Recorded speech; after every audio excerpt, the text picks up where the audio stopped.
Hello and welcome back to Fallout 76. Today we are on the public test server to talk about perk card changes. There are 19 perk cards that are being changed, some in minor ways, some in rather large ways, and we are just going to go through all of those changes. So first up, we have Adamantium Skeleton. The first thing that's been changed, it goes from a rank 3 card to a rank 1 card. At rank 3 in the live version of the game, what it does, it basically reduces limb damage to 0. So you end up with a character that can't be crippled if you have rank 3 of Adamantium Skeleton. The way it works now is the limb damage reduction is based on your endurance. Higher the endurance, less limb damage that you take. So this character has endurance of 18.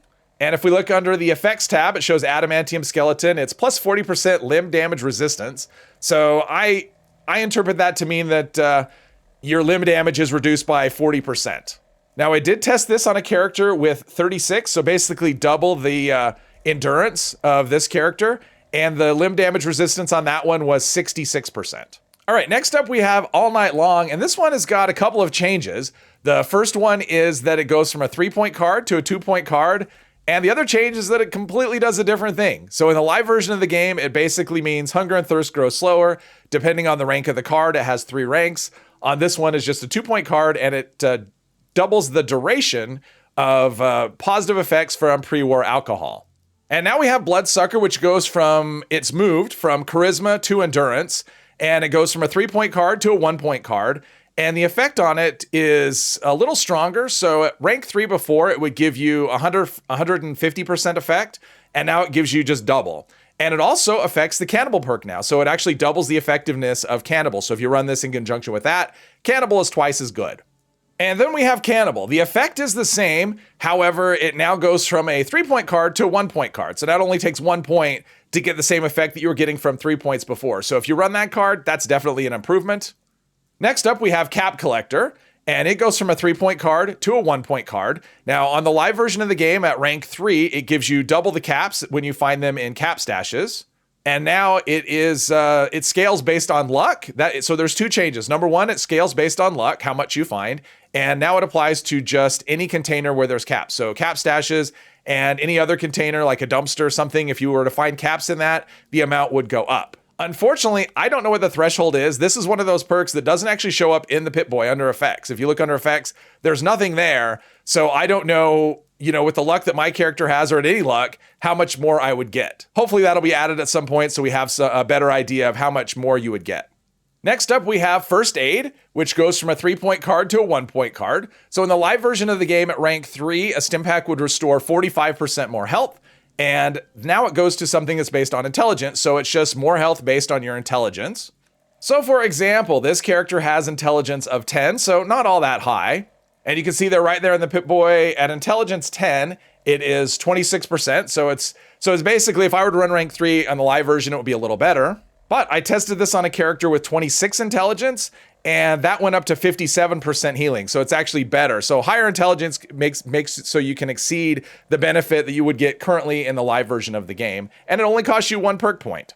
Next up, we have 4-Leaf Clover, which actually the effect is actually changing. So it goes from a 3-point card to a 1-point card. In the live version of the game, every time you hit hit an enemy in VATS, there's a chance that it will refill your critical meter to full.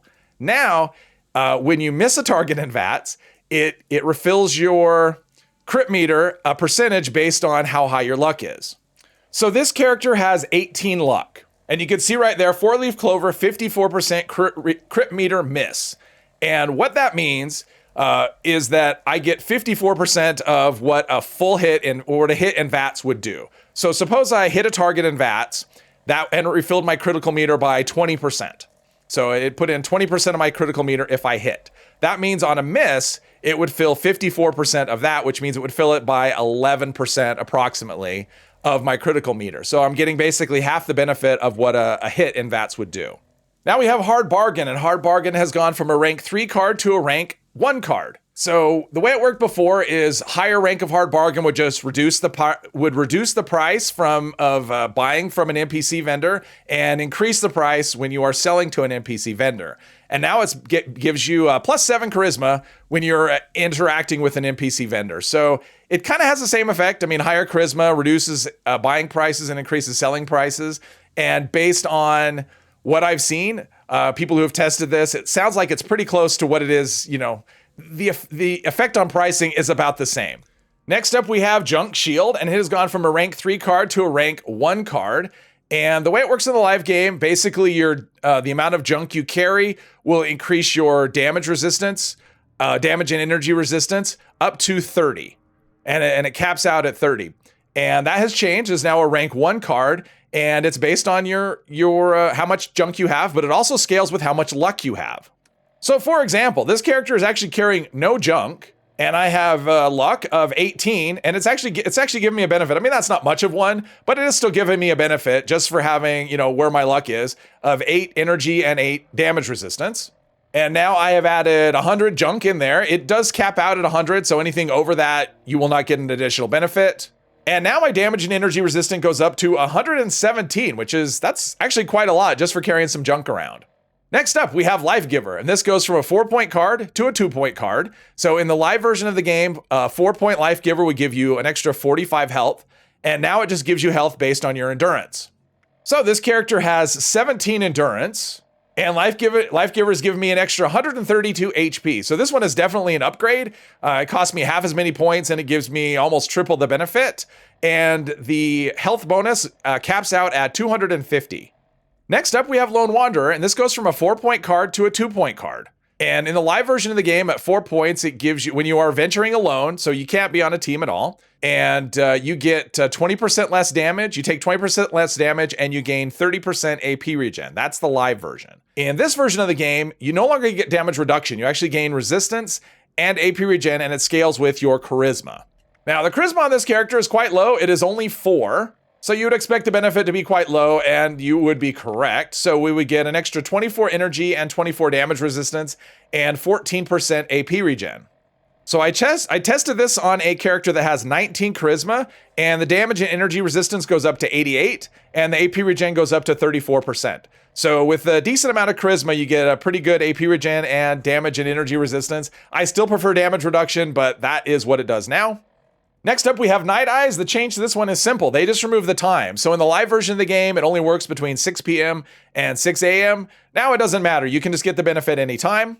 Professional Drinker. This one doesn't have much of a change. It goes from a 3-point card to a 2-point card. Everything else is the same. Next up, we have Ricochet. It goes from a 3-point card to a 1-point card. In the live version of the game, you gain an 18% chance to deflect back some of the enemy's ranged damage. In the PTS version, you gain a chance to deflect ranged attacks based on luck. And deflect, if you'll notice, is capitalized because deflect is its own effect. So in the help menu, it'll actually tell you what deflect is.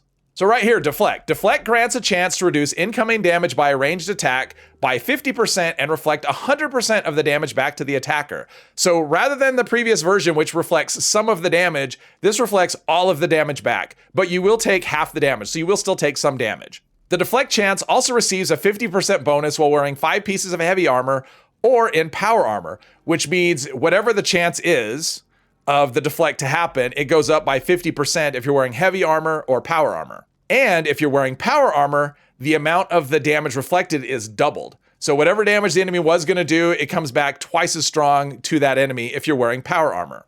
So with 16 luck, the deflect chance is 15%. Now I am wearing Secret Service, which should be considered heavy armor, but for whatever reason, it's not registering. Hopefully that gets straightened out. So I'm not getting that bonus effect. And now that I'm wearing power armor, that goes from 15% up to 21%. So I'm getting that extra bonus in terms of how often it'll trigger. And also because power armor, twice as much damage is reflected back. So this is a very strong perk. You can actually, in the live version of the game, you can kill things with Ricochet. It can just take a really long time, but I tested this out a little bit and it kills stuff very quickly because it's giving them back, in power armor especially, 200% damage. So targets will actually die, and I think this introduces some fun mechanics, some fun play styles into the game. Next up, we have Bullet Shield. So Bullet Shield in the live version is a 3-point card under Strength, and now it goes up to a 4-point card under Endurance. So in the live version of the game, it just gives you extra damage resistance when you're firing a heavy gun, and it goes up to 60 damage resistance. Now it actually has a chance to trigger the deflect effect. So basically it acts just like Ricochet. It gives you that deflect effect when you're firing a heavy gun. So at rank 4, you have a 20% chance to deflect and it has a timer on it, so it'll deflect damage for 6 seconds. So it'll actually have a little bit of a duration to it. I haven't tested this one out, but this sounds like it would pair very nicely with Ricochet, but you have to be firing a heavy gun for this to trigger. Next up, we have Serendipity. It goes from a 3-point card to a 1-point card. In the live version of the game at rank 3, when you are below 30% health, it just gives you a 45% chance to avoid all damage. On the PTS version, it still is below 30% chance or 30% health, but now your chance to evade is based on luck. And you notice evade is capitalized, so we can look at that in the help menu. So if we look at evade, it just says evade provides a chance to avoid all incoming damage from a direct attacks. Evade can happen once every 2 seconds, so there is a tiny cooldown, and it cannot happen if you're over encumbered or in power armor. So it doesn't say on the card the over encumbered part, but that is part of it. So it does scale based on luck. The luck on this character is 16. And with 16 luck, that gives me a 17% evade chance. Now realistically, you're probably using this with a low health character and you're using unyielding armor, so your luck is probably going to be higher than that. So I looked at this with a character that had 33 luck and the evade chance was 26%. So this feels like a kind of a significant downgrade because yes, it only is 1 point, but it's basically half the chance that you were getting before. And from what I've seen, this maxes out at 40%. So even at maximum luck, it's still less than it was before. So next up we have Evasive, and it goes from a rank 3 card to a rank 1 card. In the live version of the game at rank 3, each agility point will give you +3 resistance to damage and energy, and it maxes out at 45, and it doesn't work with power armor. And that's changed. The effect is just different. You have a chance to evade attacks based on your agility. So basically it works just like Serendipity, except your health doesn't matter, and it scales with your agility rather than your luck. Agility on this character is 22.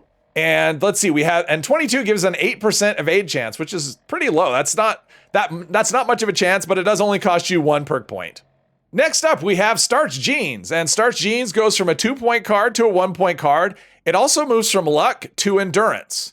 The effect is the same, so the 1-point perk gives you the same effect as the 2-point. You'll never mutate from rads and rad away, and you'll never cure your mutations.